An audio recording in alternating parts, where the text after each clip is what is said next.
আসসালামু আলাইকুম। HSC 26 batch, কি অবস্থা তোমাদের সবার?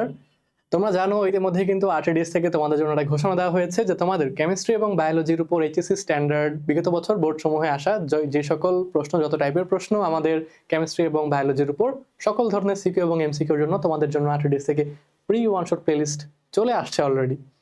তারই ধারাবাহিকতায় আমি তোমাদের জাহিদ ভাইয়া, ঢাকা মেডিকেল কলেজের, আজকে তোমাদের সাথে আছি তোমাদের রসায়ন প্রথম পত্রের প্রথম অধ্যায় ল্যাবরেটরি নিরাপদ ব্যবহার এই চ্যাপ্টারের উপর এমসিকিউ ক্লাস নিয়ে।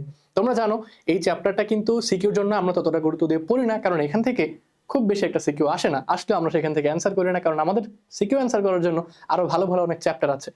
কিন্তু এই চ্যাপ্টার থেকে কিন্তু এমসিকিউ এসে থাকে 2025 সাল পর্যন্ত। আসলে আমরা তো শর্ট সিলেবাসে পরীক্ষা দিয়ে আসতেছে ছেলেপেলে, বাট 2026 ব্যাচ তোমরা যারা, তোমাদের কিন্তু আর শর্ট সিলেবাস না, তোমাদের হচ্ছে ফুল সিলেবাস। তাই তোমাদের এই চ্যাপ্টারের উপর সকল গুরুত্বপূর্ণ এমসিকিউ সম্পর্কে আইডিয়া থাকতে হবে, যেগুলো অলরেডি বোর্ডে এসেছে।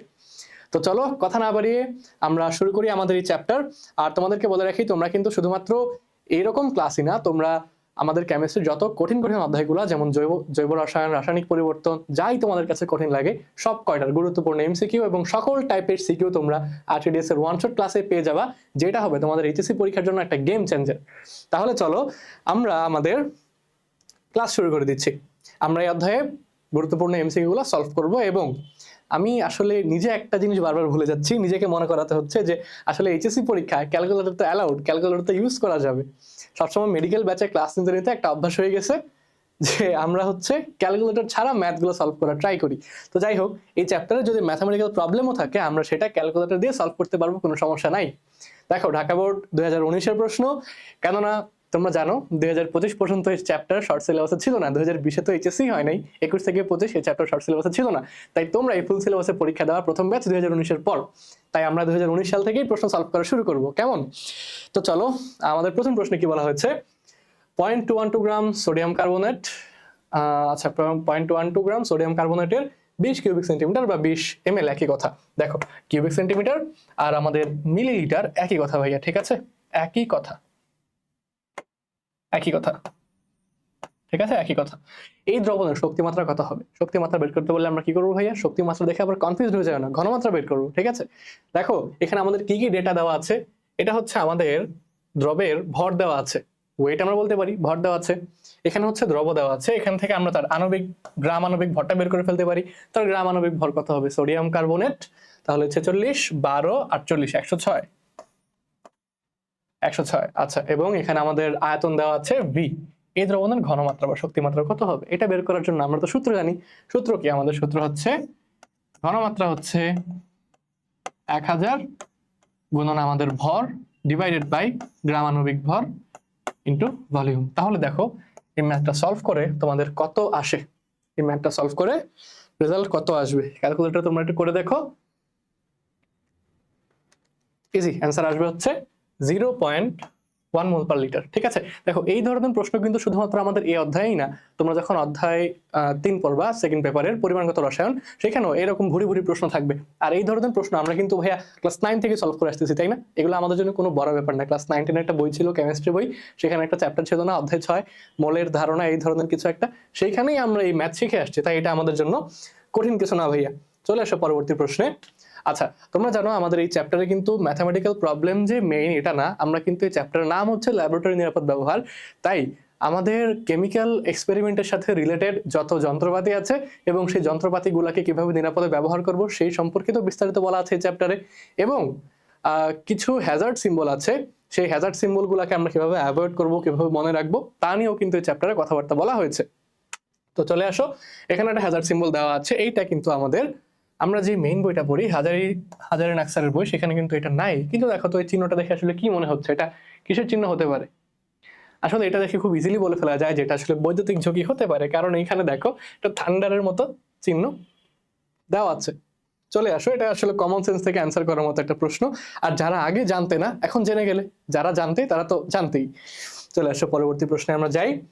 আবার আমাদেরকে একটা প্রশ্ন দেওয়া আছে, ডেটা দেওয়া আছে। দেখো প্রথমে বলা হয়েছে 100 মিলিলিটার, এটা হচ্ছে আমাদের আয়তন দেওয়া। আমরা প্রথমে আগে ডেটাগুলো বের করে ফেলবো, কি কি দেওয়া আছে, তারপর আমরা সলভ করব, সলভ করার অ্যাপ্রোচ করব। দেখো 1/10 মোল পার লিটার, অর্থাৎ 0.1 মোল পার লিটার, এটা হচ্ছে আমাদের ঘনমাত্রা। অক্সালিক অ্যাসিডের দ্রবণ প্রস্তুত করতে কত গ্রাম অক্সালিক অ্যাসিড প্রয়োজন? অক্সালিক অ্যাসিড কোনটা ভাইয়া? C2H2O4 বা H2C2O4 যাই বলো না কেন এটা, তাহলে এটার গ্রাম আণবিক ভর কত হবে? 24 64 2 হবে হচ্ছে আমাদের 90। গ্রাম আণবিক ভর হচ্ছে 90। আর বলেছে কত গ্রাম অক্সালিক অ্যাসিড প্রয়োজন, কত গ্রাম অর্থাৎ পরিমাণটা আমাদের বের করতে হবে।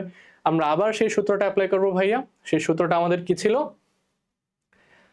আমাদের ছিল হচ্ছে, আমরা এর আগের ম্যাথে দেখেছিলাম যে S equals to 1000 W divided by MV। তাহলে এখানে আমাদের বের করতে হচ্ছে W, এখানে আমাদের W বা ওয়েট বের করতে হবে। তাহলে তাহলে আমরা এখানে কিভাবে বের করতে পারি?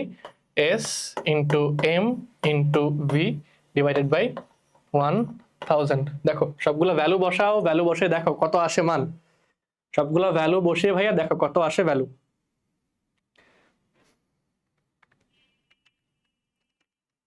এই ধরনের ম্যাথ কিন্তু খুব ফাস্ট সলভ করতে পারতে হবে, ঠিক আছে? পরীক্ষায় আমরা চেষ্টা করবো যত কম সময়ে অ্যান্সার আমরা করতে পারি, সেটাই আমাদের টার্গেট। অ্যান্সার হচ্ছে 0.90 গ্রাম, ঠিক আছে?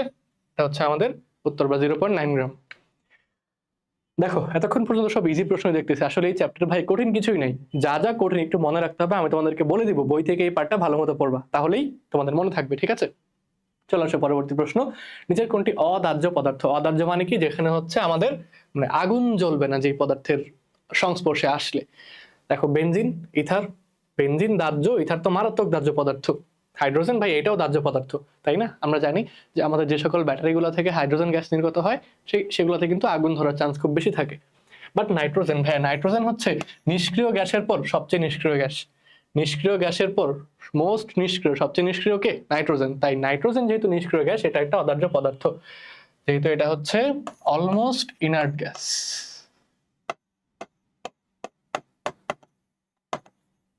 আমরা কি জানি? নিষ্ক্রিয় গ্যাসের পর সবচেয়ে বেশি নিষ্ক্রিয় কে? নাইট্রোজেন। নিষ্ক্রিয় কারা? আমাদের পর্যায় সারণীর গ্রুপ 18 যে সকল মৌলগুলো আছে তারা, হিলিয়াম, নিয়ন, আর্গন, ক্রিপ্টন, নিউট্রন, জেনন, সেগুলো। তারপর চলে আসো কোনটি ক্রমিক না ক্রোমিক অ্যাসিড হবে। তোমরা জানো এই চ্যাপ্টারে যেহেতু আমাদের ল্যাবরেটরির নিরাপদ ব্যবহার, আমাদের ল্যাবরেটরির মধ্যে ব্যবহৃত বিভিন্ন যন্ত্রপাতির মধ্যে কাচের যন্ত্রপাতিও আছে, বিকার, টেস্ট টিউব, বুরেট, পিপেট সবগুলো তো ভাইয়া কাচ দিয়ে তৈরি, তাই না? কাচের এই যন্ত্রপাতিগুলোকে পরিষ্কার করার জন্য একটা বিশেষ ধরনের কি বলা হয় যে ক্লিনজিং মিক্সচার ব্যবহার করা হয়, যেটা দিয়ে পরিষ্কার করা হয়। সেই ক্লিনজিং মিক্সচারটার নামই হচ্ছে ভাইয়া ক্রোমিক অ্যাসিড। তাহলে ক্রোমিক অ্যাসিড কি ভাইয়া? ক্রোমিক অ্যাসিড হচ্ছে একটা ক্লিনজিং মিক্সচার। ক্রোমিক অ্যাসিড হচ্ছে ভাইয়া একটা ক্লিনজিং মিক্সচার। এই ক্লিনজিং মিক্সচারটা দিয়ে আমরা ল্যাবরেটরির বিভিন্ন কাচ যন্ত্র পরিষ্কার করে থাকি। এই ক্রোমিক অ্যাসিডটা কি দিয়ে তৈরি? ক্রোমিক অ্যাসিডটা হচ্ছে আমাদের গাঢ় সালফিউরিক অ্যাসিড এবং গাঢ় পটাশিয়াম ডাইক্রোমেট। গাঢ় সালফিউরিক অ্যাসিড এবং পটাশিয়াম ডাইক্রোমেট, এটার মিশ্রণই হচ্ছে আমাদের ক্রোমিক অ্যাসিড বা ক্লিনজিং মিক্সচার, ঠিক আছে? তারপর চলে আসো, আমরা আমাদের পরবর্তী প্রশ্নে চলে যাই। পটাশিয়াম পারম্যাঙ্গানেট এটা কি? অপশন দেওয়া আছে, দেখো। প্রাইমারি স্ট্যান্ডার্ড পদার্থ? না ভাইয়া। কেন প্রাইমারি স্ট্যান্ডার্ড পদার্থ না? প্রাইমারি স্ট্যান্ডার্ড পদার্থ হওয়ার চারটা বৈশিষ্ট্য আছে, তাই না? দুঃখিত, প্রাইমারি স্ট্যান্ডার্ড পদার্থ হওয়ার চারটা বৈশিষ্ট্য আছে। এদেরকে প্রকৃতিতে বিশুদ্ধ অবস্থায় পাওয়া যায়, তারপর এরা বাতাসের সংস্পর্শে বিক্রিয়া করে না বা ক্ষয় হয় না, এরা রাসায়নিক নিক্তির কোনো ক্ষয় করে না, এদের দ্বারা তৈরি কোনো দ্রবণের ঘনমাত্রা দীর্ঘদিন অপরিবর্তিত থাকে। কিন্তু আমরা কি এগুলো মনে রাখি? আমরা মনে রাখি একটা শর্ট ট্রিক, যেই যেই যৌগে সি আছে, যেই যৌগে সি আছে সেটা হচ্ছে আমাদের প্রাইমারি স্ট্যান্ডার্ড পদার্থ, কিন্তু HCl ছাড়া, হাইড্রোক্লোরিক অ্যাসিড ছাড়া। হাইড্রোক্লোরিক অ্যাসিডের মধ্যেও সি আছে, কিন্তু এটা কিন্তু প্রাইমারি স্ট্যান্ডার্ড না ভাই, এটা সেকেন্ডারি স্ট্যান্ডার্ড। তো যাই হোক, আমরা মনে রাখবো যেই যৌগে সি থাকবে সেটা হবে প্রাইমারি স্ট্যান্ডার্ড পদার্থ। পটাশিয়াম পারম্যাঙ্গানেট, এখানে কোথাও সি আছে, এখানে হচ্ছে KMnO4, তার মানে এটা প্রাইমারি স্ট্যান্ডার্ড হবে না। তার মানে বাকি দুইটা আসলে উত্তর হবে, আমরা বুঝতেই পারতেছি, এখানে আর আলাদা করে কিছু বলার নাই। অপশন টেস্ট করে আমরা বুঝে গেলাম 2 এবং 3 সঠিক উত্তর। এইভাবে পরীক্ষা সলভ করতে বললে তোমার টাইমও বেঁচে যাবে, ঠিক আছে? পটাশিয়াম পারম্যাঙ্গানেট একটা জারক এবং স্বনির্দেশক। আমরা জানি যখন ম্যাঙ্গানিজ আয়নটা বের হয় Mn2+, এটা হচ্ছে অটোপ্রভাবক, স্বনির্দেশক হিসেবে কাজ করতে পারে। তারপর চলে আসো, শরীরের কোন স্থানে ক্ষার লাগলে প্রশমনের জন্য কি ব্যবহার করা হয়? দেখো তো ভাইয়া, ক্ষারকে প্রশমন কে করবে? ক্ষারকে প্রশমন কে করে? প্রশমন বিক্রিয়া মানে কি? অ্যাসিড প্লাস ক্ষার। অ্যাসিড এবং ক্ষারের প্রশমন বিক্রিয়া উৎপন্ন হয় লবণ পানি, তাই না? অ্যাসিড ক্ষারের প্রশমন বিক্রিয়া কি উৎপন্ন হয় ভাইয়া? লবণ পানি। দেখো, অ্যাসিড প্লাস বেস, এদের বিক্রিয়ায় কি উৎপন্ন হয়? বিক্রিয়ার নাম হচ্ছে প্রশমন বিক্রিয়া। এই প্রশমন বিক্রিয়ায় কি উৎপন্ন হয়? লবণ পানি। এই যে বিক্রিয়াটা হইলো ভাইয়া, এই বিক্রিয়াটার নাম কি? বিক্রিয়াটার নাম হচ্ছে প্রশমন বিক্রিয়া, অর্থাৎ ক্ষার ক্ষারকে প্রশমিত করতে পারে অ্যাসিড এবং অ্যাসিডকে প্রশমিত করতে পারে ক্ষার। এখানে প্রশ্নে কি বলা হয়েছে, কোন স্থানে যদি ক্ষার লাগে তাহলে প্রশমনের জন্য অবশ্যই আমাদেরকে একটা অ্যাসিড ব্যবহার করতে হবে, তাই না? অ্যাসিড ব্যবহার করতে হবে। এখন তোমার বডির কোন জায়গায় ক্ষার লাগছে, তুমি বডির মধ্যে কি খুব শক্তিশালী অ্যাসিড দিবা নাকি দুর্বল অ্যাসিড দিবা? তুমি বলো। অবশ্যই একটা দুর্বল অ্যাসিড দিব আমরা। এখানে আমাদের অ্যাসিড আছে কয়টা? অ্যাসিড আছে দুইটা, একটা হচ্ছে বোরিক অ্যাসিড, একটা হচ্ছে সালফিউরিক অ্যাসিড। এটা হচ্ছে সালফিউরিক অ্যাসিড, এটাকে ভাইয়া কি বলে? এটার নাম হচ্ছে বোরিক অ্যাসিড। নাম কি ভাইয়া? Boric acid. এখন বলো, সালফিউরিক অ্যাসিড খুবই শক্তিশালী একটা অ্যাসিড, তোমার হাতে দিবা, হাত তো ক্ষয় হয়ে যাবে, পুড়ে যাবে। তাই আমরা কি দিব এখানে? Boric acid. ঠিক আছে, ঠিক আছে। আর উল্টা ভাবে, যদি তোমার বডিতে অ্যাসিড পড়ে তখন তুমি কি করবা? যদি বডিতে বা চোখে অ্যাসিড পড়ে, আগে ভালো মতো পানি দিয়ে ধুইতে হবে। পানি দিয়ে ধুয়ে কি করতে হবে? ধুয়ে আমাদের এই 5% সোডিয়াম বাইকার্বনের একটা দুর্বল ক্ষার, এই সলিউশনটা অ্যাপ্লাই করতে হবে। ঠিক আছে, যেন অ্যাসিড ক্ষারের বিক্রিয়া প্রশমন হয়ে লবণ পানি উৎপন্ন হয়ে যায়। ওকে, চলে আসো পরবর্তী প্রশ্নে।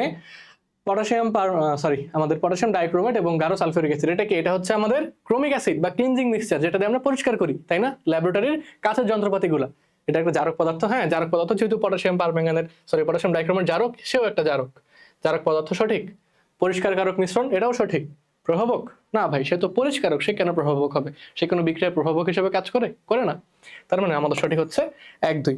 পরবর্তী প্রশ্ন, নিচের কোন সেটটি তরলে আয়তন পরিমাপের জন্য উপযুক্ত নয়? Pipette measuring cylinder.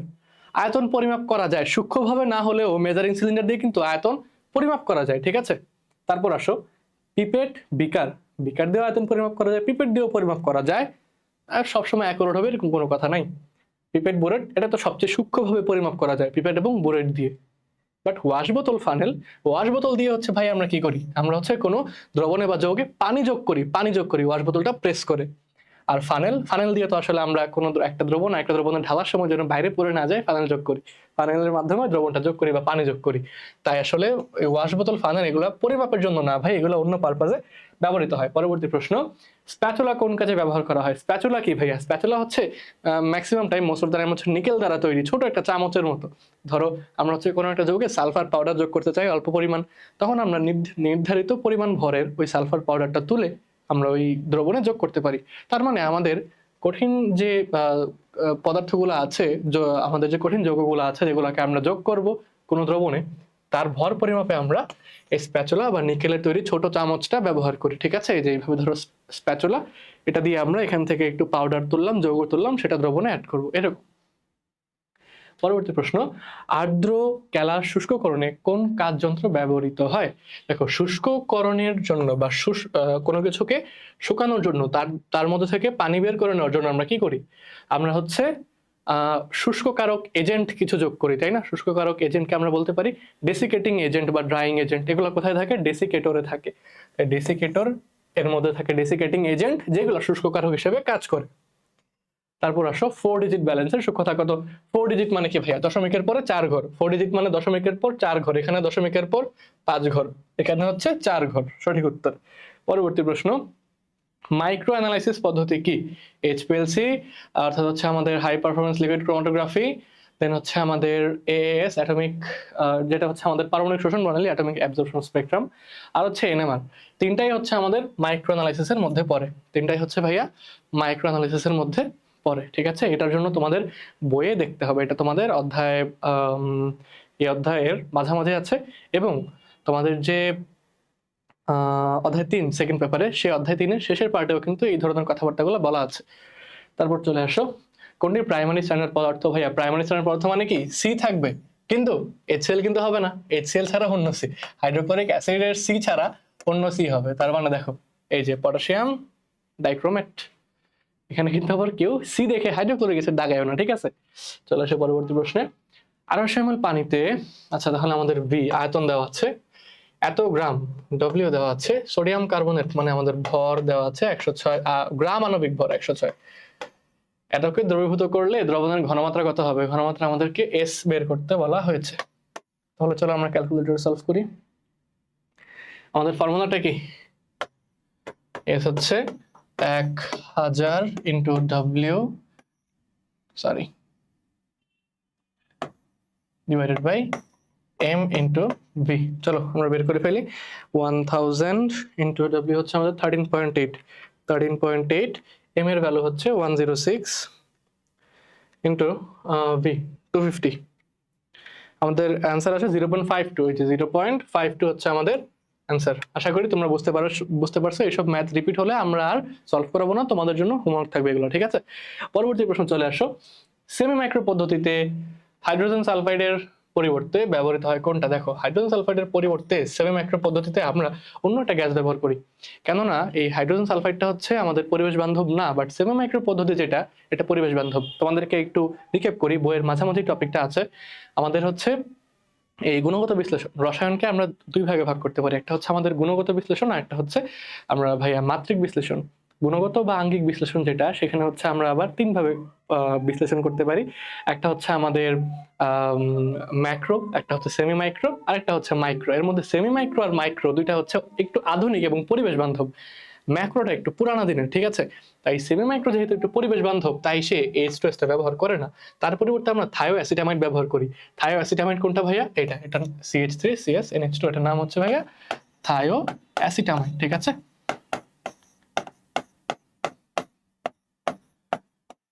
থায়ো অ্যাসিটামাইড,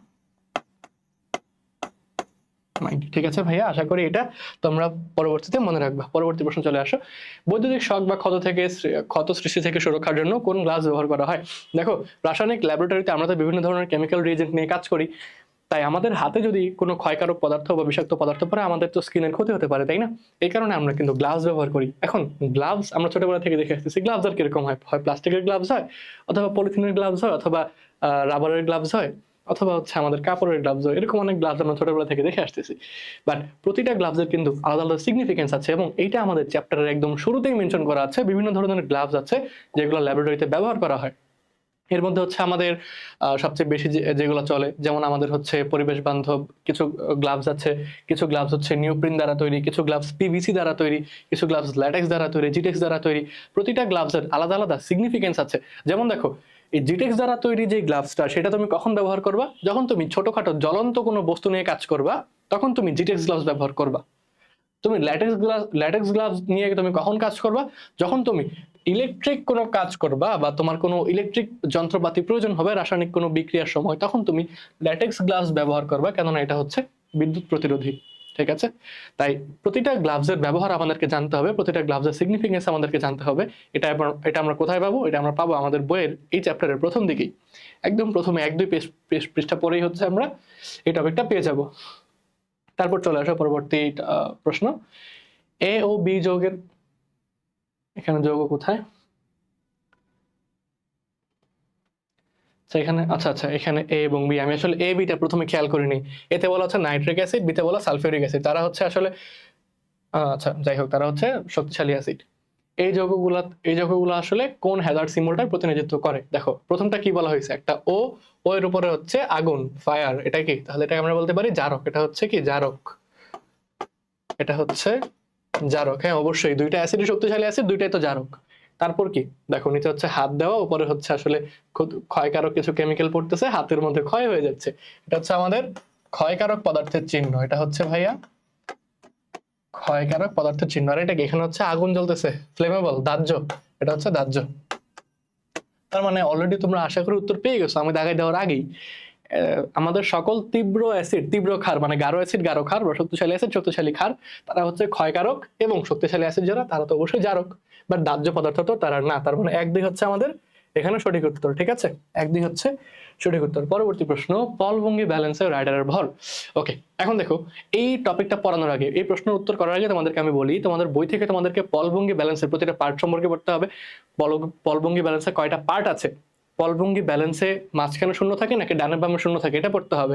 পলভঙ্গি ব্যালেন্সের প্রতিটা পার্ট কোনটা কি দ্বারা তৈরি তোমাদেরকে পড়তে হবে। পলভঙ্গি ব্যালেন্স দ্বারা কতটুকু পরিমাপ করা যায় তোমাদেরকে এটা পড়তে হবে। এখান থেকে প্রশ্ন না আসলেও আসার সম্ভাবনা আছে। আর দেখো, পলভঙ্গি ব্যালেন্সের অংশগুলো তোমাদের পড়তে হবে বললাম। পলভঙ্গি ব্যালেন্সের অংশগুলোর মধ্যে একটা অংশ হচ্ছে রাইডার এবং রাইডার ধ্রুবক। রাইডার ধ্রুবক, এখন রাইডার ধ্রুবক আমরা এটা নির্ভরশীল হচ্ছে রাইডারের উপর।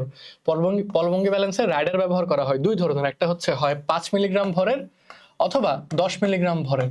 পলভঙ্গি ব্যালেন্সে দুই ধরনের রাইডার ব্যবহার করা হয়। এটা হচ্ছে প্লাটিনাম দ্বারা তৈরি, একটা তার স্ক্রু এর মতো পেঁচানো থাকে, এটা হচ্ছে রাইডার।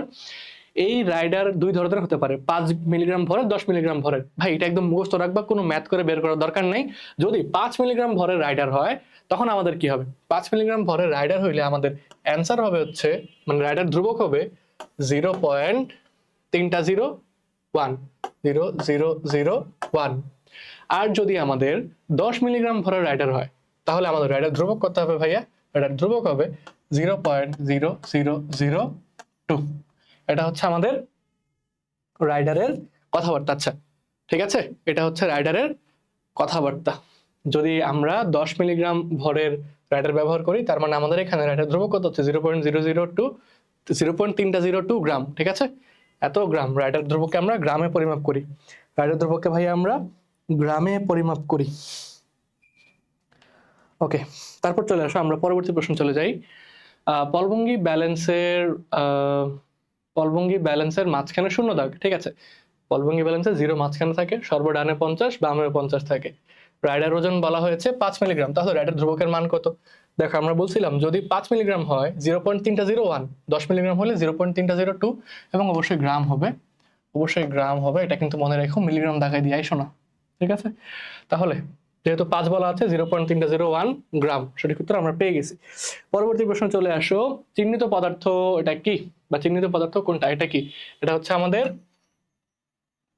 আচ্ছা এটা দিয়ে কি দাহ্য বোঝায় নাকি অতিরিক্ত দাহ্য বোঝায়? দেখো এটা দিয়ে কিন্তু আমাদের যদি এফ হয় এটা হচ্ছে ফ্লেমেবল, বা যদি এটা এফ প্লাস হয় এটা হচ্ছে মারাত্মক দাহ্য, মানে দাহ্য পদার্থ, মারাত্মক দাহ্য পদার্থ দুইটাই হতে পারে।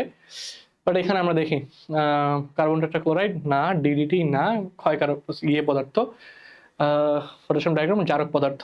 বাট এই যে একমাত্র আমরা এখানে ইথার পাচ্ছি, দেখো এটা হচ্ছে একটা ইথার, আর ও আর, এবং ইথার হচ্ছে আমাদের মারাত্মক দাহ্য পদার্থ। ইথার হচ্ছে ভাইয়া মারাত্মক বানান। ঠিক আছে, আমি আসলে বানান আমার নিজেরও মনে নেই, মারাত্মক বানান কি এইভাবে নাকি এইভাবে মারাত্মক, এইভাবেই মনে হয় না, মারাত্মক তো এর নিচে ধন্তান্ন। আচ্ছা, মারাত্মক দাহ্য, এই হচ্ছে ইথার। বাকি এখানে একটাও দাহ্যও নাই, মারাত্মক দাহ্যও নাই, তাই ইথারই হচ্ছে আমাদের সঠিক উত্তর। পরবর্তী প্রশ্ন চলে আসো, গোলতলি ফ্লাস্ক দ্বারা কি সম্পাদন করা হয়? গোলতলি ফ্লাস্ক, আচ্ছা দেখো এখানে আসলে তোমাদেরকে কিছু ব্যবহার জানতে হবে। আমরা বললাম যে রাসায়নিক বিভিন্ন বিক্রিয়া সম্পন্ন করার সময় আমরা বিভিন্ন কাচের যন্ত্রপাতি ব্যবহার করি, তাই না? সেই যন্ত্রপাতিগুলোর মধ্যে আমাদের গোলতলি ফ্লাস্ক আছে, বুরেট, পিপেট, বিকার, কনিক্যাল ফ্লাস্ক, মেজারিং সিলিন্ডার, অনেক ধরনের যন্ত্রপাতি আছে। প্রতিটা যন্ত্রপাতির ব্যবহার এবং কোনটা দ্বারা আমরা কতটুকু পরিমাপ করতে পারি সেটা আমাদেরকে একটু জানতে হবে কষ্ট করে। ঠিক আছে, এইখানে যেমন আমি হঠাৎ করে সলভ করলে তোমরা আসলে বুঝবা না যে ভাইয়া তাহলে যদি প্রথম দুইটা গোলতলি ফ্লাস্কের কাজ হয়, প্রমাণ দ্রবণ প্রস্তুতি আবার কার কাজ? যেমন আমরা জানি প্রমাণ দ্রবণ প্রস্তুতি হচ্ছে আমাদের মেজারিং ফ্লাস্কের কাজ। যে কোনো ঘনমাত্রা প্রমাণ দ্রবণ তৈরিতে আমরা আসলে মেজারিং ফ্লাস্ক ব্যবহার করি। বাট শুধু আমি উত্তরটা বলে গেলেই কিন্তু তোমরা আসলে কনফিউজ হয়ে যাবে যে ভাই তাহলে এটার কাজ কি, এটা কি দ্বারা, মানে কোন যন্ত্র দ্বারা করা হয়। তো এই জন্য তোমাদেরকে বলতেছি তোমরা বই থেকে কোন পার্টটা পড়ে নিবা, কোন যন্ত্রের কাজ কি এবং কোন যন্ত্র দ্বারা কতটুকু পরিমাপ করা যায়। ঠিক আছে, তাহলে দেখো গোলতলি ফ্লাস্কের, যেহেতু আমি অলরেডি বলে ফেলছি, রিফ্লাক্স এবং পাতন হচ্ছে আমাদের গোলতলি ফ্লাস্কের কাজ, আর প্রমাণ দ্রবণ প্রস্তুতি হচ্ছে ভাই মেজারিং ফ্লাস্কের কাজ, মেজারিং ফ্লাস্কের কাজ। তার পরবর্তী প্রশ্ন, কোনটি আয়তন মাত্রিক বিশ্লেষণে ব্যবহৃত হয়? দেখো যখন আয়তন মাত্রিক বিশ্লেষণ আসবে তোমাদের মাথায় একটা কথা ঢুকাই নিবা, আমরা টাইট্রেশন করছি না, এই টাইট্রেশনে আমরা যে সকল যন্ত্রপাতি ব্যবহার করছি সেগুলাই আয়তন মাত্রিক বিশ্লেষণে ব্যবহৃত হয়। টাইট্রেশন কোথায় পড়ছি আমরা? সেকেন্ড পেপার অধ্যায় 3 পরিমাণগত রসায়ন, মনে আছে? টাইট্রেশন আমরা যে অম্ল ক্ষার টাইট্রেশন করতাম, দুর্বল অ্যাসিড দুর্বল ক্ষার, বা সবল অ্যাসিড দুর্বল ক্ষার, দুর্বল অ্যাসিড সবল ক্ষার, এই ধরনের টাইট্রেশন আমরা করে আসছি। টাইট্রেশনে আমরা ব্যবহার করি কি ভাইয়া? বুরেট, পিপেট, কনিক্যাল ফ্লাস্ক, এই ধরনের যন্ত্রপাতি, তাই না? তাই এগুলো হচ্ছে আয়তন মাত্রিক বিশ্লেষণের ব্যবহৃত যন্ত্রপাতি। কোনটা গ্লাসের ক্ষয় করে? দেখো আমি গত 2 দিন আগে মেডিকেল অ্যাডমিশন ব্যাচে ক্লাস নিয়েছিলাম সেকেন্ড টাইমারদের, সেখানে অর্থনৈতিক রসায়নের উপর ক্লাস নিচ্ছিলাম। অর্থনৈতিক রসায়নে তোমরা জানো যে প্রতিটা শিল্প নিয়ে কথাবার্তা বলা আছে, গ্যাস শিল্প, কয়লা শিল্প, চামড়া শিল্প, কাগজ শিল্প, কাঁচ শিল্প, সার শিল্প, অনেক ধরনের। এর মধ্যে কাঁচ শিল্পে আমরা কাচের উৎপাদন পদ্ধতি দেখেছিলাম, সেখানে কাচের একটা প্রধান উপাদান হচ্ছে আমাদের, দেখো কাচের সংকেত কি বা কাচ কি? কাচ হচ্ছে আমাদের আসলে যে সোডিয়াম ক্যালসিয়াম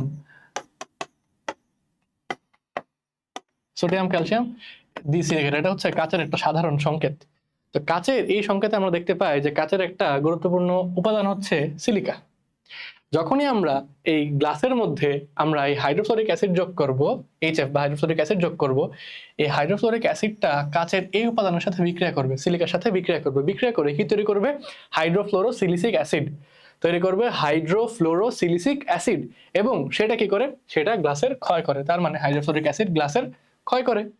এই কারণে এটা দিয়ে কাচের উপর নকশা করাতে ব্যবহার করা হয়। কিভাবে করা হয় সেটা একদিন পরবর্তীতে বলবো ইনশাল্লাহ, অর্থনীতির রসায়ন পড়ার সময়। ঠিক আছে, এখন চলে আসো সেমি মাইক্রো বিশ্লেষণে ব্যবহৃত হাইড্রোজেন সালফাইডের উৎস কোনটা। দেখো, আমরা বললাম যে সেমি মাইক্রো পদ্ধতি, এটা হচ্ছে আমাদের তুলনামূলক পরিবেশ বান্ধব। এখানে আমরা ব্যবহার করব থায়োঅ্যাসিটামাইড থেকে প্রাপ্ত গ্যাস। থায়োঅ্যাসিটামাইড কোথায় আছে আমাদের? থায়োঅ্যাসিটামাইড কোথায় আছে? এই যে থায়োঅ্যাসিটামাইড, CH3CHNH2। এটা পরবর্তী প্রশ্ন, দ্রবণের আয়তন সঠিকভাবে পরিমাপের জন্য কোনটি ব্যবহৃত হয়? দেখো, একদম সঠিকভাবে সূক্ষ্মভাবে পরিমাপের জন্য আমরা ব্যবহার করি একটা কাপল, মনে রাখবা। ঠিক আছে, বুলেট পিপেট একটা কাপল, এটা মনে রাখবা। ওকে, এই প্রশ্ন বারবার মনে হয় বোর্ডে আসছে, আমি দেখছিলাম। তারপর অবশ্য ল্যাবরেটরিতে কাচের যন্ত্রপাতি পরিষ্কার করার জন্য ব্যবহৃত হয় কোনটা? কাচের যন্ত্রপাতি পরিষ্কার করার জন্য আমরা কি ব্যবহার করি ভাইয়া? ব্যবহার করি আমরা ক্রোমিক অ্যাসিড।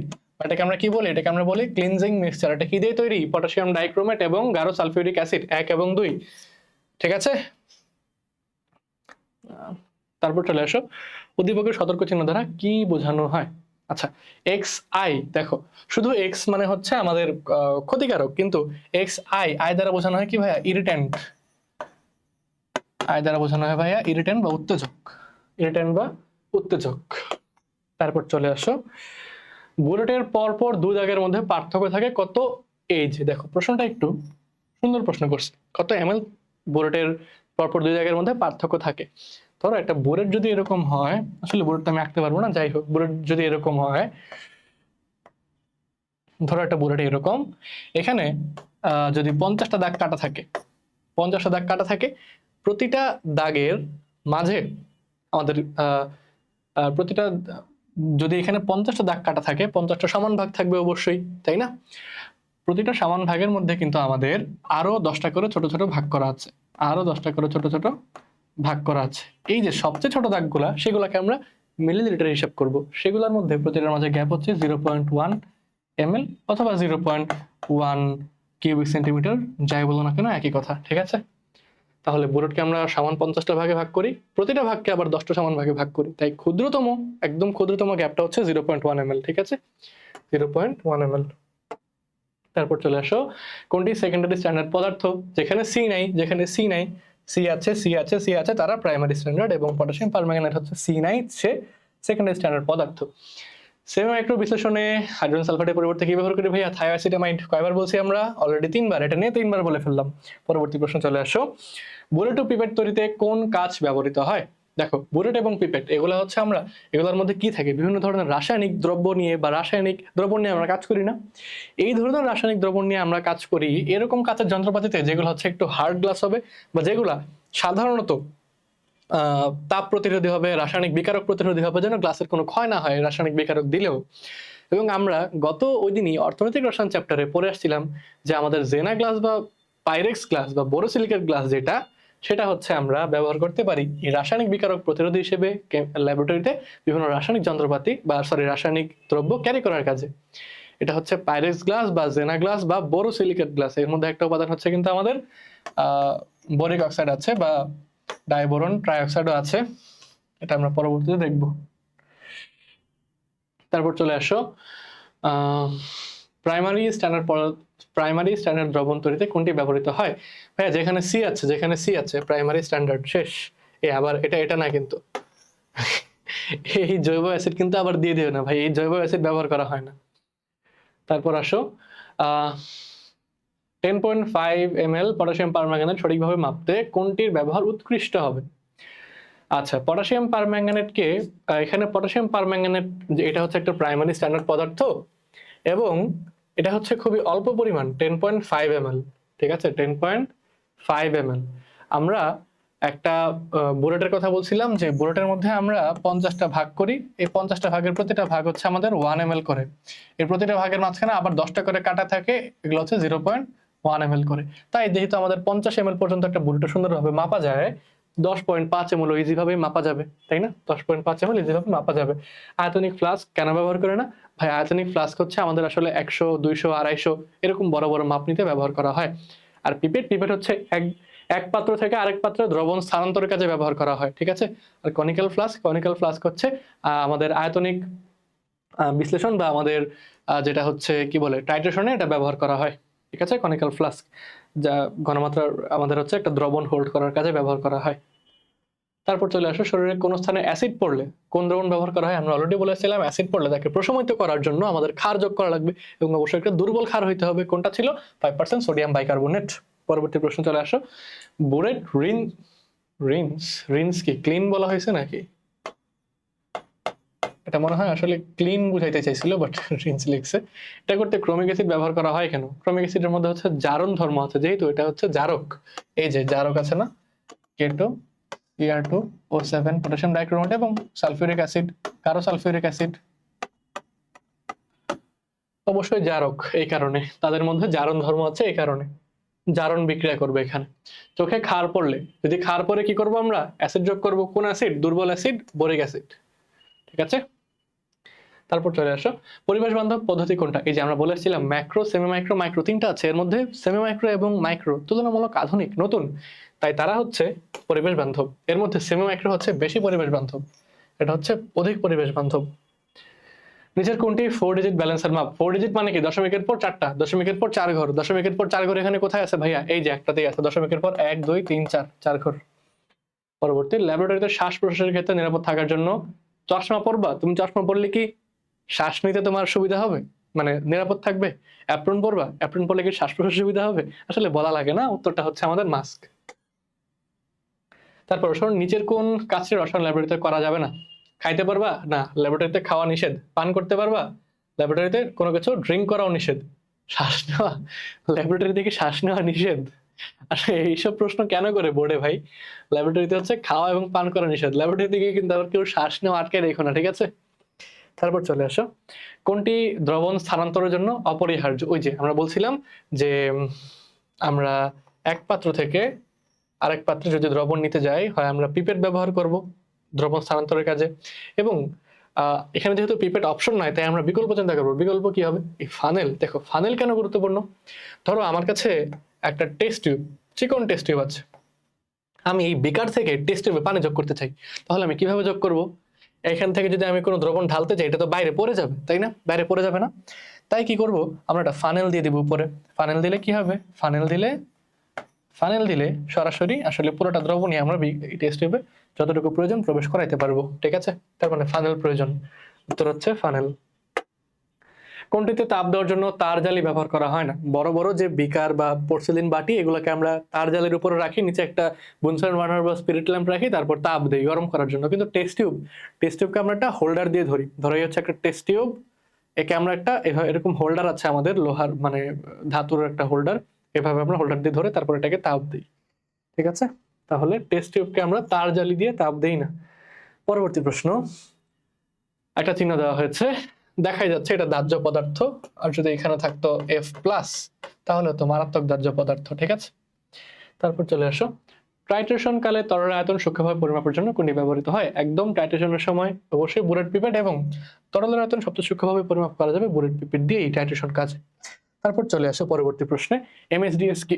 এটা কিন্তু মেডিকেল ভর্তি পরীক্ষা একবার এসেছে এই প্রশ্নটা। এই প্রশ্নটা কিন্তু মেডিকেল ভর্তি পরীক্ষায় আসা প্রশ্ন, material safety data sheet. Material safety data sheet, দেখো ম্যাটেরিয়াল সেফটি ডাটা শিট, সবগুলো অপশন ভালো মতো পড়ে তারপর উত্তর করবা যেন কোনো ভুল না থাকে।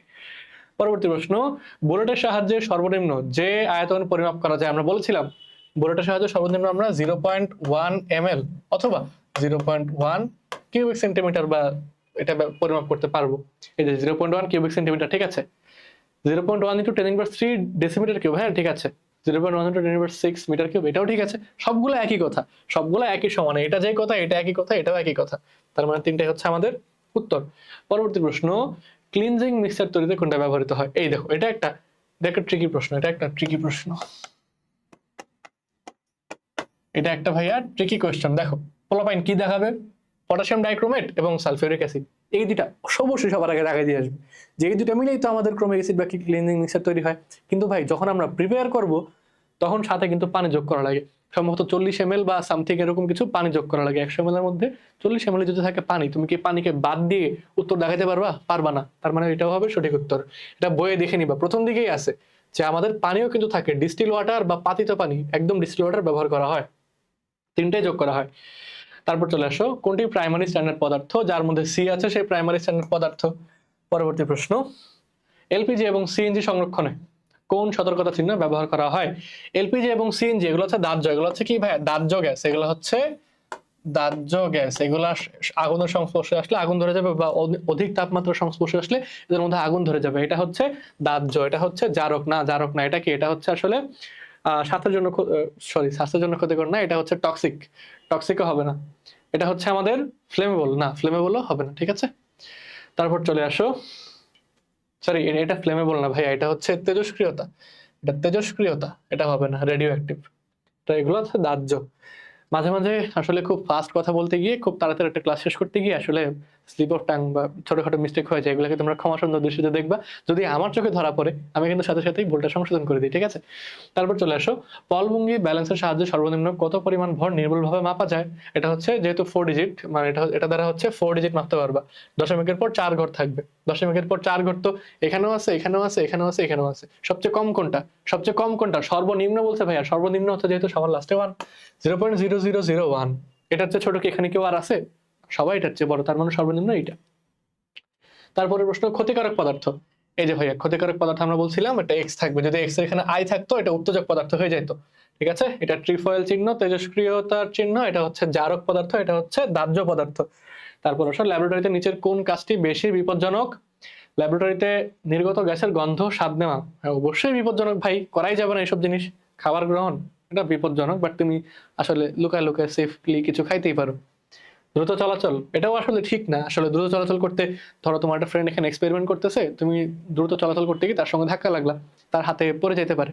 বা তুমি কোনো টেবিলে ধাক্কা খাইলে যেখানে হচ্ছে বিভিন্ন কেমিক্যাল স্টোর করা আছে, ওখানেও ওটা পড়ে যেতে পারে। লেভেল ছাড়া বিকরক ব্যবহার, এই যে এখানে আসলে পোলাপাইন কনফিউজড হয়ে 1 নাম্বার দেখাবে, বাট ভাই সবচেয়ে বেশি ক্ষতিকর হচ্ছে লেভেল ছাড়া বিকারক ব্যবহার করা। লেভেল ছাড়া বিকারক ভুলেও ব্যবহার করা যাবে না, কারণ এইগুলা মানুষ সচেতন ভাবে করবে না। নির্গত গ্যাসের গন্ধ স্বাদ মানুষ সচেতন ভাবে নিবে না। ল্যাবরেটরিতে মানুষ সচেতন ভাবে খাবার খাবে না। ল্যাবরেটরিতে মানুষ সচেতন ভাবে দ্রুত চলাচল করবে না।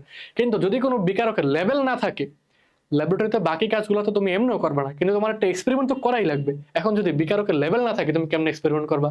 ভুলে তুমি ধরো পানিতে অ্যাসিড মিশাইতে গিয়ে অ্যাসিডে পানি মিশিয়ে দিবা, এরকম হয়ে যাবে, তো ঝামেলা হয়ে যাবে। আচ্ছা, এটা কেন বললাম যে পানিতে অ্যাসিড মিশানো আর অ্যাসিডে পানি মিশানো? অ্যাসিডের মধ্যে কিন্তু তুমি হুট করে পানি ঢেলে দিতে পারবে না, ঝামেলা হয়ে যাবে, ঠিক আছে। পানির মধ্যে অল্প অল্প করে অ্যাসিড মিশাইতে হয়। আসলে এটা আমি ঠিক বলছি কিনা নিজেও জানি না, উল্টাও হইতে পারে, এটা উল্টাও হইতে পারে। অ্যাসিড আর পানি যে কোনো একটা হচ্ছে আগে দেওয়া লেগে আছে, আমি এটা এখনই দেখে বলতেছি, দাঁড়াও। এখন এটা আমি একটু দেখে বলি, এটা ক্লাসের মাঝখানে ভুল বললে তো আবার সমস্যা। দাঁড়াও দেখে নেই।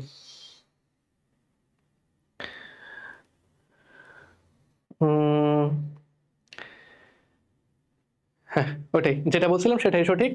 আমরা পানির মধ্যে ধীরে ধীরে অ্যাসিড যোগ করব, ঠিক আছে। পানির মধ্যে ধীরে ধীরে অ্যাসিড যোগ করব, এটাই সঠিক। ভুল বলি নেই আসলে। ক্লাসের মাঝখানে পাবলিক ক্লাস কিছু ভুল বললে ভয় থাকে যে স্টুডেন্টরা ভুল জানবে, দ্বিতীয় কথা হচ্ছে এই টিচার কি পড়ায়। আচ্ছা, তারপর আসো, চামড়ায় অ্যাসিড পড়লে, যদি অ্যাসিড পড়ে কি করব আমরা জানি, সবার আগে পানি দিয়ে ধুবো, তারপর হচ্ছে আমরা লঘু ক্ষার দিয়ে জায়গাটাকে প্রশমন বিক্রিয়ার জন্য, অ্যাসিড এবং ক্ষার মিলে প্রশমন বিক্রিয়ার জন্য লঘু ক্ষার যোগ করব। এবং অ্যাসিড যেহেতু পড়বে, ক্ষয় হবে, পুড়ে যাওয়ার মতো ক্ষয় হবে, তখন আমরা বার্নল ক্রিমও ব্যবহার করব। 1 2 3 তিনটাই সঠিক। রসায়ন পরীক্ষাগারে ব্যবহৃত বুলেটের আয়তন পরিমাপের সূক্ষ্মতা কত? বুলেটের সর্বনিম্ন 0.1 ml বা 0.1 কিউবিক সেন্টিমিটার পরিমাপ করা যায়। যন্ত্রটার নাম কি? দেখো ভাই, এটা হচ্ছে একটা পিপেট। পিপেটের এই এক পাশে হচ্ছে আমরা মুখ দিয়ে টেনে এই পাশ দিয়ে হচ্ছে আসলে সলিউশন তুলি। ধরো এই হচ্ছে পিপেটটা, এক পাশে আমরা কোনো একটা দ্রবণে মুখ দিয়ে টেনে সলিউশনটা তুলে এইভাবে ধরে রাখি, ধরলে এটা নিচে পড়ে না। তারপর এটাকে নিয়ে আমরা কোনো বিকারে বা বুলেটে এইভাবে ছাড়ি, ঠিক আছে। এটা হচ্ছে পিপেট, এটা দ্বারা এক পাত্র থেকে আরেক পাত্র দ্রবণ স্থানান্তর করা হয়। পরবর্তী প্রশ্ন, চিহ্নটা কোন ধরনের পদার্থ? অলরেডি বলে আসছে জারক পদার্থ। দেখো একটা ও এর উপরে হচ্ছে আগুন জ্বলতেছে, এটা হচ্ছে দাহ্য পদার্থ। শুধু সরি, জারক পদার্থ। ও এর উপর আগুন জ্বলে মানে মানে এটা হচ্ছে অক্সিডাইজিং সাবস্টেন্স বা জারক পদার্থ। আর শুধু আগুন জ্বলে এটা দাহ্য পদার্থ। তারপর পলভঙ্গি ব্যালেন্সের ডান পাল্লায় নিম্নোক্ত ওজন সমূহ নেওয়া হলো। আচ্ছা, এটা ম্যাথ এবং এটা একটা ইউনিক ম্যাথ। এই ধরনের ম্যাথগুলো অনেকেই সলভ করে না, স্কিপ করে চলে যায়, বাট তোমাদের জন্য সব টাইপের প্রশ্ন রেখেছি। দেখো, পলভঙ্গি ব্যালেন্সের ডান পাল্লায় নিম্নোক্ত ওজন সমূহ নেওয়া হলো। দেখো কত কত ওজন নিছে, 5 গ্রাম, 2 গ্রাম, 2 গ্রাম, তারপর হচ্ছে 20 মিলিগ্রাম। দেখো এগুলা কিন্তু গ্রামে, 5 গ্রাম 2 গ্রাম এগুলা গ্রামে, তাই আমরা হিসাব সবসময় গ্রামেই করি। 20 মিলিগ্রাম এটাকে আমরা গ্রামে নিয়ে নিব। গ্রামে নিলে কি হবে, 20 ইন্টু 10⁻³ এটাও হয়ে গেল গ্রাম। তারপর কি করব, তারপর আমরা যোগ করব। কাকে যোগ করব, কি বলা আছে, এত ভরের, আচ্ছা এত ভরের রাইডারের ভর দেওয়া আছে। রাইডারের ভর যদি এত হয় ভাই, তাহলে রাইডার ধ্রুবক কত, রাইডার ধ্রুবক কত হইয়া কি বলছিলাম, 10 মিলিগ্রাম রাইডার হইলে 0.302 গ্রাম হবে রাইডার ধ্রুবক। এটা হচ্ছে রাইডার ধ্রুবকের মান। আর যদি আমাদের 5 মিলিগ্রাম ভরের রাইডার ব্যবহার করা হইতো 0.301 গ্রাম হইতো, বাট এখানে যেহেতু 10 মিলিগ্রাম ভরের রাইডার ব্যবহার করা হয়েছে, রাইডার ধ্রুবক হয়ে গেছে আমাদের কত ভাইয়া, 0.0002, 0.0002 এত গ্রাম হচ্ছে রাইডার ধ্রুবক। কত নাম্বার দাগে স্থাপন করছে, 20 নং দাগে, তাহলে 20 যেটা আসবে সেটাই আমাদের উত্তর। যেটা আসবে ভাইয়া সেটাই আমাদের এখানে অ্যান্সার হবে। অ্যান্সারটা কত আসবে একটু হিসাব করে নিই, দাঁড়াও। অ্যান্সারটা কত আসবে, প্রথমে হচ্ছে 5 যোগ 2 যোগ 10⁻³ প্লাস 0.002 ইন্টু 20। ভাই অ্যান্সার আসে 7.024 গ্রাম। ঠিক আছে, 7.024 গ্রাম। তাহলে এই ম্যাথগুলো আমরা কিভাবে সলভ করব, সবগুলো আসলে যোগ করা লাগবে। কি কি যোগ করা লাগবে, যতগুলা ওজন দেওয়া আছে, এ একটা ওজন, এ একটা ওজন, এ একটা ওজন, যদি কোনো ওজন মিলিগ্রামে থাকে ওটাকে আমরা গ্রামে নিয়ে নিব, এবং তার সঙ্গে আমরা কি যোগ করব, রাইডার ধ্রুবক গুণ যত নম্বর দাগে দেওয়া তত। ঠিক আছে, একদম ইজি প্রসেস। যা আসবে সেটাই হচ্ছে আমাদের অ্যান্সার। পরের প্রশ্ন চলে আসো। নিচের উদ্দীপকের আলোকে দুইটা প্রশ্ন উত্তর দাও। একজন শিক্ষার্থী একজন শিক্ষার্থী এত এস দেওয়া আছে, সোডিয়াম কার্বনেট আণবিক গ্রাম আণবিক ভর হচ্ছে 106, এত এর 100 ml দ্রবণ, বি হচ্ছে 100 ml দ্রবণ প্রস্তুত করতে প্রয়োজনীয় পরিমাণ দ্রব মেপে এতে পানি যোগ করে দ্রবণ তৈরি করে, কিন্তু অন্যজন একই পদ্ধতিতে 0.1 মোল পার লিটার সালফিউরিক অ্যাসিড তৈরি করতে একই পদ্ধতি অনুসরণ করে দুর্ঘটনার শিকার হয়। আচ্ছা বুঝছি সে আসলে কি দুর্ঘটনা ঘটাইছে, একটু আগে বলছিলাম এটা। আচ্ছা, প্রথম শিক্ষার্থী কি পরিমাণ, আচ্ছা তাহলে আমাদের ডাব্লিউ বের করতে হবে। দেখো কি কি দেওয়া আছে আমাদের, এস এম ভি দেওয়া আছে, তাহলে ডাব্লিউ ইকুয়ালস টু কি ভাইয়া, W equals to 1000, sorry W equals হচ্ছে আমাদের S M V divided by 1000। করে ফেলো কত আসে, এস এম ভি, এস এর ভ্যালু হচ্ছে আমাদের 0.1, এম এর ভ্যালু হচ্ছে 106, 106, ভি হচ্ছে 100, হচ্ছে 1000, কত আসে 1.06 গ্রাম। এটা হচ্ছে উত্তর। পরবর্তী প্রশ্ন দেখো, এই দেখো আমাদের দ্বিতীয় শিক্ষার্থী কি দুর্ঘটনা করছে, দ্বিতীয় শিক্ষার্থী দুর্ঘটনা কেন করছে, দ্বিতীয় শিক্ষার্থীটা কি করছে দেখো তো। প্রথম শিক্ষার্থী করছিল সোডিয়াম কার্বোনেটের সাথে আসলে পানি যোগ করছিল, সোডিয়াম কার্বোনেটে পানি যোগ করছে, কিন্তু দ্বিতীয় শিক্ষার্থী বলদ কি করছে দেখো, সে অ্যাসিডের মধ্যে হচ্ছে পানি যোগ করতে গেছে, অ্যাসিডের মধ্যে পানি যোগ করতে গেছে, যেটা আগে বলছিলাম না, উল্টাপাল্টা কাজ করা যাবে না, পানির মধ্যে অল্প অল্প অ্যাসিড যোগ করতে হবে। তার মানে সে হচ্ছে পানির মধ্যে অ্যাসিড যোগ না করে অ্যাসিডের মধ্যে পানি যোগ করে ফেলছে, যে কারণে অধিক তাপ উৎপন্ন হয়েছে। এই যে অধিক তাপ উৎপন্ন হয়, এটা 2 নাম্বার সঠিক। সোডিয়াম কার্বনেট পানির সাথে যুক্ত হয় তাপ হারি, প্রথমটাও সঠিক, কারণ প্রথম শিক্ষার্থী যা করছিল এটা আসলে তাপ হারি, মানে কি যে ঠান্ডা হয়ে গেছে আসলে পাত্রটা, কিন্তু সে কি করছে গরম তাপ উৎপন্ন করে ফেলছে, তার মানে এটা হচ্ছে তার ভুল ছিল। এটা সঠিক উত্তর। তাপ সহতা কম, এটা উত্তর হবে না। ল্যাবরেটরিতে হাইড্রোজেন সালফাইডের পরিবর্তে থায়োঅ্যাসিটামাইড CH3CSNH2, থায়োঅ্যাসিটামাইড সেমি মাইক্রো। তারপর চলে আসো সোডিয়াম কার্বনেট, প্রাইমারি স্ট্যান্ডার্ড, হ্যাঁ কারণ সি আছে।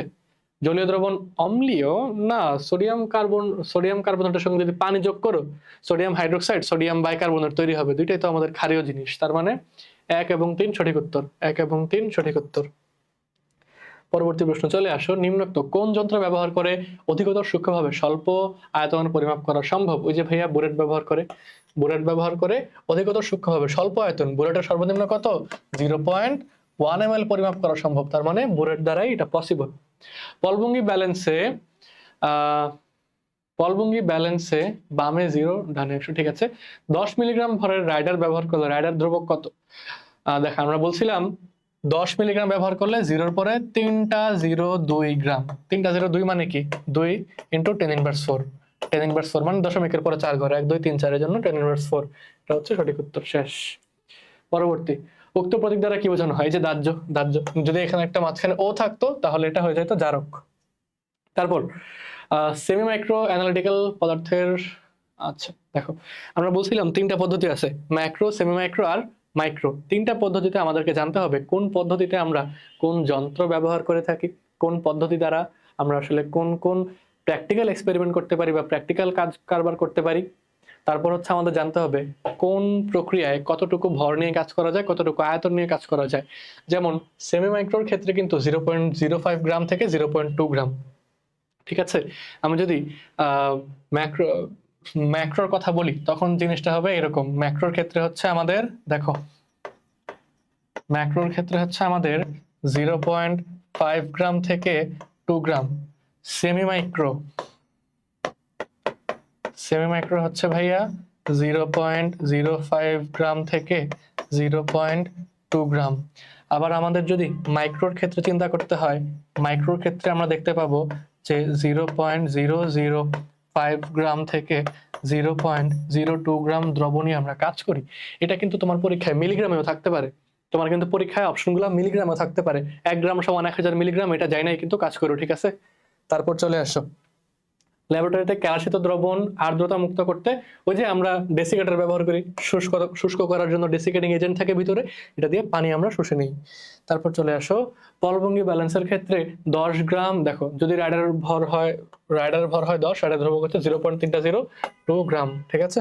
তারপর চলে আসো কোনটা সেকেন্ডারি স্ট্যান্ডার্ড, যেখানে হচ্ছে C9 পটাশিয়াম পারম্যাঙ্গানেট। পরবর্তী প্রশ্ন, কাঁচের যন্ত্রপাতিকে ইথানল দিয়ে ধৌত করা হয় কেন?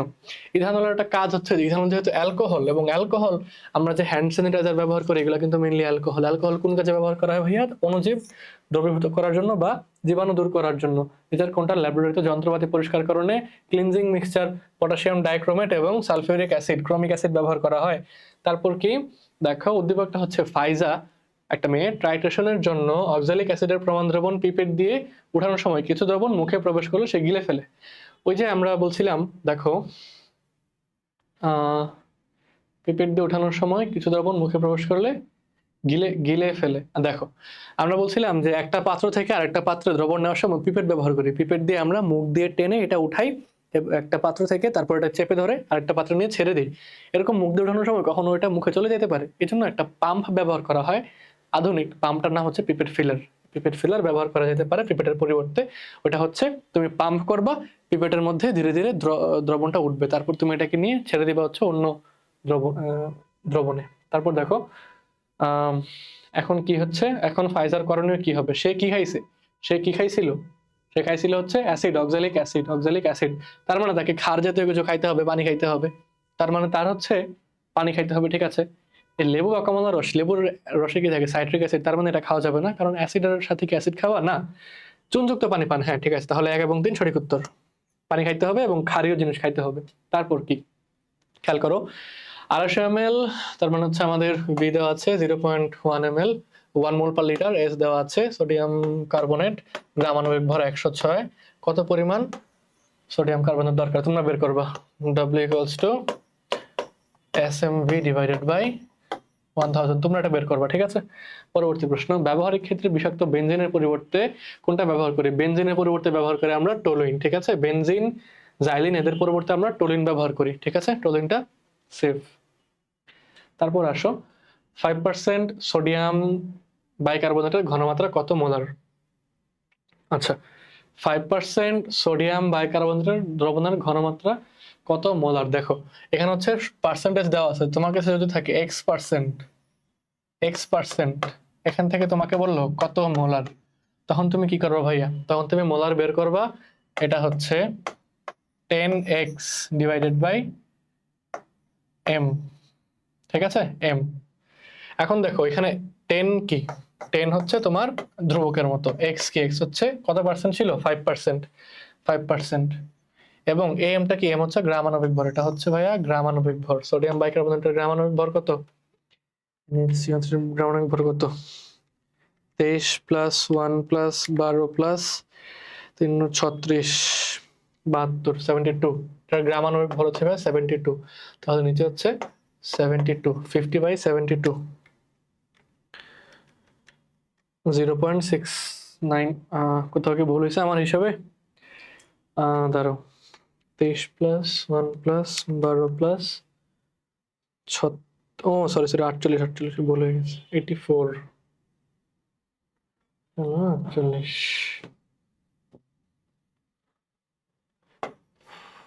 84, 84।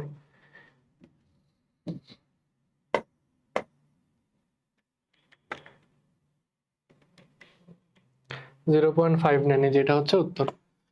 তোমাকে হচ্ছে পার্সেন্টেজে ঘনমাত্রা দেওয়া আছে x%, তোমাকে নিতে হবে মোল পার লিটার বা মোলারিটিতে। কি করবা, 10x/m, 10, 10 তো ধ্রুবক থাকবেই, x হচ্ছে আমাদের এই যে কত percent, 5%, 10 into x, 10 into 5 divided by m। গ্রামাণবিক ভর কত, সোডিয়াম বাইকার্বনেটের 84, উত্তর হচ্ছে 0.595। তারপর চলে আসো, এগুলা কিন্তু আমাদের অধ্যায় সেকেন্ড পেপারের অধ্যায় 3-এর প্রশ্ন, তাই এখানে আমরা তো বেশি গুরুত্ব দিয়ে করবো না, তাও কিন্তু আমরা ট্রিক্স গুলো শিখাই ফেললাম। তারপর কি, রাসায়নিক পদার্থকে শুকনো রাখতে কি ব্যবহার করা হয় ভাইয়া, ডেসিকেটর, শুকাইতে ডেসিকেটর ব্যবহার করা হয়। তারপর চলে আসো, ক্রোমিক অ্যাসিডের সাহায্যে কাঁচপাত্র পরিষ্কার করার সময় কোন ধরনের বিক্রিয়া ঘটে, ক্রোমিক অ্যাসিড যেহেতু তীব্র জারক, অবশ্যই জারণ ঘটবে। তারপর আসো, ল্যাবরেটরি নিরাপত্তা সামগ্রী কোনটা, ফিউম হুড। ফিউম হুড কোন কাজে ব্যবহার করা হয়, এটা হচ্ছে আমরা লঘু অ্যাসিড গাঢ় অ্যাসিড ক্ষারকে লঘু করি। তার কাজ কি, তার কাজ হচ্ছে গাঢ় অ্যাসিড বেস, এদেরকে সে কি করবে ভাইয়া, এদেরকে সে লঘু করবে। লাইফ জ্যাকেট কেন লাগবে ল্যাবরেটরিতে, তুমি কি পানিতে নামবা, অক্সিজেন গ্যাস সিলিন্ডার লাগে নাকি কার্বন ডাইঅক্সাইড সিলিন্ডার লাগে, আগুন নিভাইতে কার্বন ডাইঅক্সাইড সিলিন্ডার প্রয়োজন। রেইনকোট কেন, ল্যাবরেটরি থেকে বৃষ্টি হবে, হবে না। তারপর আয়তনিক ফ্লাস্ক কখন ব্যবহার করা হয়, এই এটা হচ্ছে আমাদের প্রশ্ন, যেগুলো আমরা বলছিলাম আমাদের আয়তনিক বিশ্লেষণে বিভিন্ন ধরনের কাঁচের যন্ত্রপাতি ব্যবহার করা হয় রাসায়নিক ল্যাবরেটরিতে। এই যন্ত্রপাতিগুলোর ব্যবহার আমাদের জানতে হবে, কোন যন্ত্র কোন কাজে, অর্থাৎ বিকার কোন কাজে ব্যবহার করা হয়, বুলেট কোন কাজে, পিপেট কোন কাজে, সবগুলো আমাদের জানতে হবে। এর মধ্যে আয়তনিক ফ্লাস্ক ব্যবহার করা হয় আমাদের প্রমাণ দ্রবণ তৈরিতে।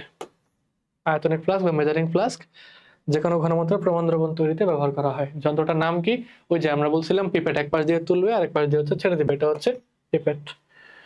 চিহ্ন বিশিষ্ট যৌগ কোন ধরনের, এই যে মাঝখানে ও, উপরে হচ্ছে আগুন, তার মানে জারক। বারবার রিপিট হচ্ছে না প্রশ্নগুলো। মাইক্রো বিশ্লেষণ পদ্ধতিতে ব্যবহার হয় না কোনটা, দেখো আমরা বলছিলাম যে ম্যাক্রো, সেমি মাইক্রো, মাইক্রো, তিনটা বিশ্লেষণের মধ্যেই আমাদের জানতে হবে কোথায় আমরা কোন যন্ত্রপাতি ব্যবহার করি, কোথায় আমরা কতটুকু ভর, কতটুকু আয়তন ব্যবহার করতে পারি, কোনটার প্র্যাকটিক্যাল ইউজ কি কি আছে। এর মধ্যে দেখো আমাদের এই যে এনএমআর, এটা কিন্তু মাইক্রোতে না, এটা সেমি মাইক্রোতে, এটা সেমি মাইক্রোতে। তারপর আসো ল্যাবরেটরি নিরাপদ, আচ্ছা ওয়েট, হ্যাঁ ঠিক আছে। তারপর আসো ল্যাবরেটরি নিরাপদ হিসেবে ব্যবহৃত হয় না কোনটি, ল্যাবরেটরিতে আসলে নিরাপত্তা ল্যাবরেটরি নিরাপত্তা হিসেবে ব্যবহার হয় না কোনটি, ফিউম হুড, হ্যাঁ গাঢ় অ্যাসিড ক্ষারকে লঘু করে, ঠিক আছে। অগ্নি নির্বাপক, আগুন জ্বললে আগুনকে নিভাইতে হবে। এইড বক্স, যদি কেউ ধরো ইনজুরি হইলো, ফার্স্ট এড দেওয়ার জন্য ফার্স্ট এড বক্স লাগবে। বাট সেন্ট্রিফিউজ মেশিন ভাই, এটা তো হচ্ছে আসলে কোনো অধক্ষেপ তৈরির জন্য ব্যবহার করা হয়, এটা ল্যাবরেটরির নিজেরই কাজ, এটা কোনো সেফটি ফিচার না। বুলেটের সাহায্যে সর্বনিম্ন কত ভাইয়া, 0.1 মিলিলিটার বা কিউবিক সেন্টিমিটার। টাইট্রেশন করতে নিচের কোনটি ব্যবহার করা হয়, টাইট্রেশন করতে ভাইয়া আমরা কনিক্যাল ফ্লাস্ক, বুলেট, পিপেট ব্যবহার করি। তারপর নিচের কোনটি বহুল ব্যবহৃত কিন্তু ক্ষয়কারক, এই যে গাঢ় অ্যাসিড, গাঢ় ক্ষার, তারা হচ্ছে ক্ষয়কারক, এটা হচ্ছে গাঢ় অ্যাসিড, তীব্র অ্যাসিড। তারপর আসো টাইট্রেশনের জন্য তরল নিখুঁত আয়তনের পরিমাপের জন্য শিওর, বুলেট, পিপেট। এক দেখো এগুলো আসলে মানে এত প্রশ্ন দেখতে দেখতে মুখস্থ হয়ে গেছে উত্তর, বুলেট, পিপেট। কাপলের মতো বলছিলাম না। পরীক্ষাগারে পরিত্যক্ত লিথিয়াম অ্যালুমিনিয়াম হাইড্রাইড কে বিনষ্ট করতে কোনটার জলীয় দ্রবণ ব্যবহার করা হয়, লিথিয়াম অ্যালুমিনিয়াম হাইড্রাইড হচ্ছে আসলে দাহ্য পদার্থ, এর মধ্যে আগুন জ্বলে যেতে পারে, এটাকে তুমি কিন্তু পানি দ্বারা এটাকে বিনষ্ট করবে না, তাকে বিনষ্ট করার জন্য সোডিয়াম সালফেট তোমাকে ব্যবহার করতে হবে। মুখস্থ করে ফেলো, বইয়েরই পড়া, বইয়ের বাইরে থেকে কিছুই নাই। কোন যৌগটি নিজে নিজে বিক্রিয়া করতে পারে, নিজে নিজে যে বিক্রিয়া করতে পারে এর একমাত্র হচ্ছে আমাদের এই ক্ষয়কারী পদার্থ নাইট্রিক অ্যাসিড, গাঢ় নাইট্রিক অ্যাসিড অবশ্যই নিজে নিজে বিক্রিয়া করে কোনো কিছু ক্ষয় করে ফেলতে পারে। তারপর চলে আসো, কোনটি বিষাক্ত রিয়েজেন্ট? দেখো বিষাক্ত রিয়েজেন্ট কোনটা? বিষাক্ত রিয়েজেন্ট হচ্ছে যাদেরকে আমরা ব্যবহার করতে নিরুৎসাহিত করি। আমাদের বইয়ে একটা ছক দেওয়া আছে, এক পাশে হচ্ছে বিষাক্ত রিয়েজেন্ট, আরেক পাশে হচ্ছে তাদের বিকল্প। যেমন আমরা বলেছিলাম যে বেনজিনের বিকল্প হিসেবে আমরা টোলিন ব্যবহার করি, তার মানে বেনজিনটা বিষাক্ত, এর বিকল্প হিসেবে আমরা টোলিন ব্যবহার করি, ঠিক আছে? তারপর আসো, কোনটি প্রাইমারি স্ট্যান্ডার্ড পদার্থ ভাইয়া যার মধ্যে সি আছে without HCl hydrochloric acid? C আছে কোথায়? সোডিয়াম কার্বনেটে। এটা হচ্ছে প্রাইমারি স্ট্যান্ডার্ড পদার্থ। পরের প্রশ্ন, রসায়নাগারে নিচের রাসায়নিক দ্রব্যের সাথে সতর্কতার সহিত পানি যোগ করা উচিত। কোন রাসায়নিকের সাথে সতর্কতার সহিত পানি যোগ করা উচিত? দেখো ইথানল একটা অ্যালকোহল, অ্যালকোহলে ভাই তুমি পানি মিশাও, পানিতে অ্যালকোহল মিশাও, কোনো সমস্যা নেই। সালফিউরিক অ্যাসিড, গাঢ় সালফিউরিক অ্যাসিড, ভাই তুমি অ্যাসিডের মধ্যে ফুট করে পানি এত ইজিলি যোগ করতে পারবে না, সতর্কতার সাথে তোমাকে তো অ্যাসিড পানি মিশাইতে হবে, তাই না? আর সোডিয়াম ধাতু, এটাকে তো জানোই কেরোসিনে সংরক্ষণ করা হয়, কারণ পানিতে রাখলেও সে আগুন জ্বালাই ফেলতে পারে। তার মানে গাঢ় সালফিউরিক অ্যাসিড এবং সোডিয়াম এই দুটাকে আমরা সতর্কতার সহিত পানির সাথে যোগ করব। That was all for today. আমাদের অধ্যায় 1, আমাদের প্রথম অধ্যায়ের জন্য কিন্তু এই কয়টা MCQ ছিল বিগত বছর সমূহে বোর্ডে আসা সবচেয়ে গুরুত্বপূর্ণ এবং রিপিটেড প্রশ্ন, অর্থাৎ আশা করা যায় তোমাদের বছর এই প্রশ্নগুলোর বাইরে খুব একটা যাবে না। তোমরা অবশ্যই মনোযোগ দিয়ে ক্লাসটা যারা দেখেছো কমেন্টে জানাবে ক্লাসটা কিরকম লেগেছে এবং পরবর্তী কোন কোন চ্যাপ্টার তোমাদের আগে আগে প্রয়োজন সেটা অবশ্যই কমেন্টে জানাবে। RTDS থেকে খুব শীঘ্রই তোমাদের জন্য সব কয়টা চ্যাপ্টারের উপর গুরুত্বপূর্ণ MCQ নিয়ে আসা হবে এবং সবার জন্য কিন্তু প্লেলিস্টটা ফ্রি। তাই তোমাদের বন্ধুদেরকেও জানিয়ে দিবা যে এত চমৎকার একটা প্লেলিস্ট তোমরা এখান থেকে পেয়ে যাচ্ছ, সবাই যেন এটা ইউটিলাইজ করতে পারে, ঠিক আছে? ধন্যবাদ সবাইকে, দেখা হবে পরবর্তী কোনো ক্লাসে। আসসালামু আলাইকুম।